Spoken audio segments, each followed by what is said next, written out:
Hello मंडळी, स्वागत आहे माझ्या आजच्या ब्लॉगमध्ये. आणि आजचं थंबनेल पाहून तुम्हाला आजचा मुद्दा कळालेला असेल.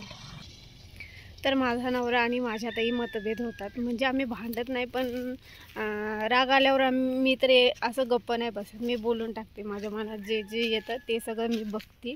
आणि असंच आज झालं होतं. तर आत्ता कामगार कमी आहेत, कामगारांना बोलवलं जाते. तर मी म्हटलं आता आमच्या रूममध्ये तर एवढं म्हणजे माझ्या मुलाचीच रूम आहे, पण तो ठेवणार नाही. दोघांनाच ठेवलं आहे, त्याच्यात त्याचं ऐकून घ्यावं लागतंय. तर आत्ता तो ठेवणारच नाही. आणि आत्ता त्यांना कुठं ठेवायचं. तर माझा नवरा म्हणतो देतो मी त्यांना रूम घेऊन. तर मी म्हटलं ठीक आहे ना. आणि मग रूम घेऊन द्यायचं तर त्यांना भांडे घेऊन द्यायला लागणार, गॅसची टाकी, शेगडी, म्हणजे आमचं सगळं बरं का. शेगडी, भांडे, ते आथरून पांघरून म्हणजे ते ब्लँकेट वगैरे ते सगळं आमचंच.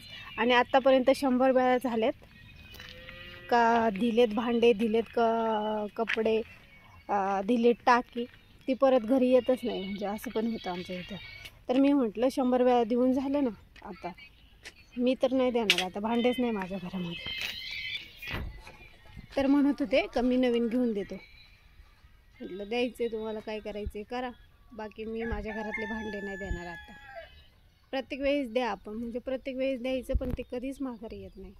ते लंपास होऊन जातं. एका माणसाला टाकी देऊन आता 2-3 वर्ष झाले. गॅसची टाकी आमच्याकडे 3 टाक्या घ्यायच्या.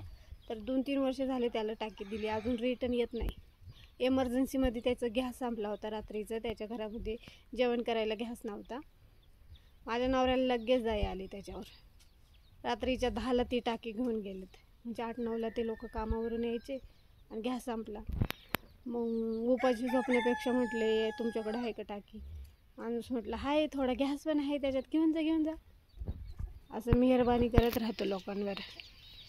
आणि मग मी आत्ता अजिबात भांडे नाही देणार. तर असं झाले आता.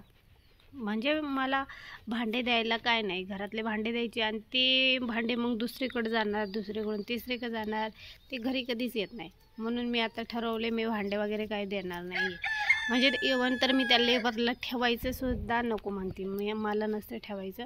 पण आता आम्ही घर वगैरे बांधले, थोडंसं आमच्यावर लोन आहे, काही लोन. तर मी म्हटलं ठेवलं तर थोडं लोन वाचेल, पैसे जातील निघून, जाऊ दे, एखादं वर्ष जर ठेवले तर काय फरक पडतो ना. म्हणून ते आमच्या घरी ठेवलेत, बाकी काहीच गरज नाही ठेवायची. माझा नवरा आहे ना, ते ऐकत नाही, ऐकणारा माणूस पण नाही येतो.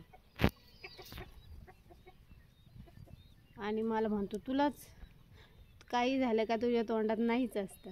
म्हणजे मला म्हणतं असतं, नाही म्हणायच्या मागं पण कारणं असतात. सामान गेलेलं कधी येतच नाही.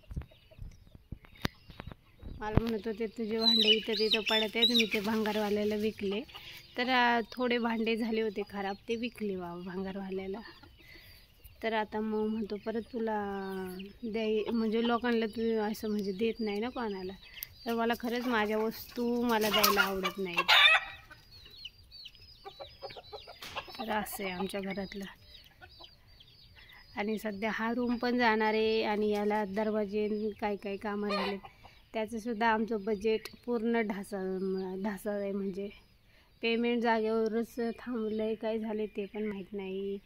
आणि कामाची माणूस जीवतोड कोशिश करते, तिथं पण काय होत नाही. म्हणजे काम पण म्हणतात स्लो याने चालले, असं म्हणजे जोर नाही पकडत काम पण. असं कामात पण असं झालं, म्हणजे काय 7.5 मागं लागली ते पण कळत नाही.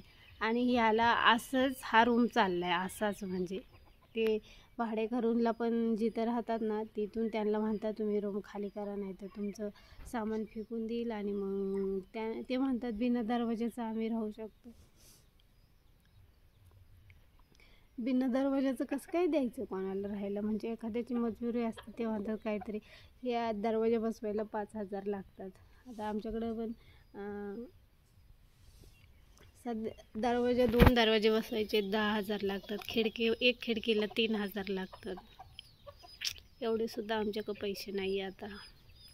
आमचं कंडिशन इतकं खराब झालं आहे तर बास रे बास. तर माहीत नाही आता काय होणार आहे.